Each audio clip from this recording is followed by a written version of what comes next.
전 대통령과의 관계를 정리할 수 있다. 이런 약간 자신감도 내보였는데 특보님은 어떻게 보셨나요? 일단 저는 뭐 그나마 김용태 비대위원장이 있어서는 다행이다 이런 생각이 듭니다. 그리고 저는 왜 이게 논쟁이 되는지 잘 모르겠어요. 이거 상식의 문제 아닌가요? 내란이 났고 그다음에 헌재에서 파면을 당했습니다. 근데 그 당의 후보로 나와서 대통령이 됐고 그 대통령이 내란을 일으켜서 파면을 당했다고 한다면 당연히 그 당은 그 문제에 대해서 국민에게 사과를 하고 소위 전직 대통령을 출당시키는 건 상식적인 문제인데 하나도 하고 있지 못하다가 선거가 다가오고 국민들의 압력이 있으니까 이제 와서 하고 있다라는 모습은 저는 상식적이지 않다. 또 하나는 김문수 후보 자체가 이제 딜레마에 빠져 있는 거죠. 대변인께서 말씀하셨던 것처럼 본인이 이 자리에 올라왔던 가장 중요한 이유는 계엄에 대해서 소위 찬성하는 입장을 본회의장에서 유지했기 때문에 그것 때문에 성공된 거 아니겠습니까? 저는 그런 측면에서 김문수 후보가 이 문제와 관련해서 어떤 말을 하기가 되게 어려울 거다라는 생각이 드는데 서로 좀 핑퐁 치는 느낌은 있어요. 그러니까 네. 김용태 비대위원장은 스스로 알아서 좀 본인이 나갔으면 좋겠다 이렇게 얘기를 하고 있는데 또 반대로 따지면 김문수 후보 같은 경우는 아니다 뭐 이렇게 얘기를 하고 있는 상황이기 때문에 네.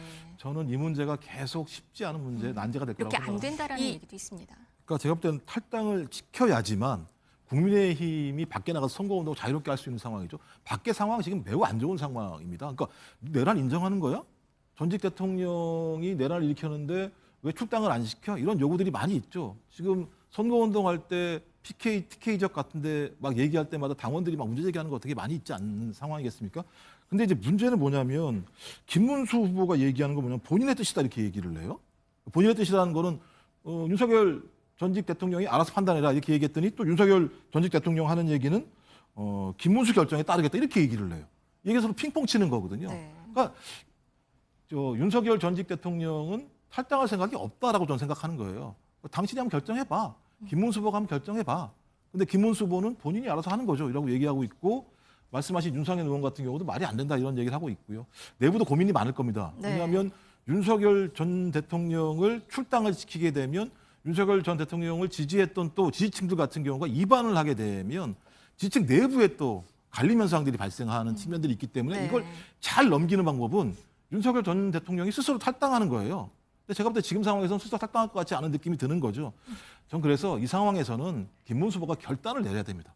본인이 과거에 어떻게 얘기했건 그다음에 지금 상황과 관련해서 본인 스스로가 윤석열 전 대통령을 나가라고 말을 못한다라고 하는 개인의 심정이 중요한 게 아니라 국민의힘의 대통령 후보로서 당연히 전직 대통령, 내란을 전직 대통령을 출당시키는 건 저는 당연히 해야 될 후보의 임무가 아닌가 생각이 들어서 오늘 좀 어떻게 결정을 했습니다. 되는 걸까요, 특보님? 뭐 제가 볼 때는 저런 말씀 하실 필요가 없는 거죠. 본인이 그렇게 살아오셨으면 저렇게 소가리를 할 하등의 이유도 없었을 거라는 생각이 들고요. 이재명 후보가 홍준표 전 대구시장에게 했던 얘기들은 다른 뜻이 아니라 이게 여야가 없다, 좌우도 없다, 이념도 없다. 우리가 이제 내란을 극복하고 위기의 시대에 다 함께 합쳐야 된다. 그런 길에 포용할 수 있는 리더십을 보여야 된다. 이런 뜻으로 말씀드렸다라는 생각이 들고요. 저는 거기에 동의할 수 있다면 어떤 누구라도 그런 길을 함께 가는 게 맞는 거죠. 지금 3년 동안 내부에서 얼마나 정치적인 싸움과 논쟁이 많았습니까? 그러니까 국민들이 분열되니까 서로를 적으로 알게 되는 일이 벌어지게 되니까 응집이 안 되고 나라가 제대로 예를 들면 앞으로 못 나가는 상황이기 때문에 저는 그런 차원에서 홍준표 전 대구시장의 저 발언이 그런 의미라면 동의하겠습니다만 그게 아니라 또다시 대선 패배 이후에 돌아올 자리를 위한 멍석깔기의 형태의 발언이라면 저건 매우 문제가 많다. 그리고 지금 국민의힘 모습을 보면 대선 승리를 위해 모여있나 이런 생각이 들 때도 많이 있어요. 한덕수 후보 같은 경우도 바로 집으로 돌아가셨고 한동훈 후보 같은 경우도 지금 유튜브로 돌아가셔가지고 유튜브만 하고 계시는 상황이잖아요, 실제적으로. 그다음에 그 내부에서 뭐 김문수, 이준석, 신윤, 홍준표, 한동훈 다 이런 분들이 대선 승리가 아니라 대선 이후에 당권을 위한 어떤 포석들이 아닌가라는 느낌들을 많이 가질 수밖에 없기 때문에 일단 지금은 대선이니까 대선에 집중하십시오. 그런 성과를 가지고 국민의힘 당원이시든 보수층이든 판단하실 거기 때문에 저는 우리가 좀 서로가 좀 이제는 좀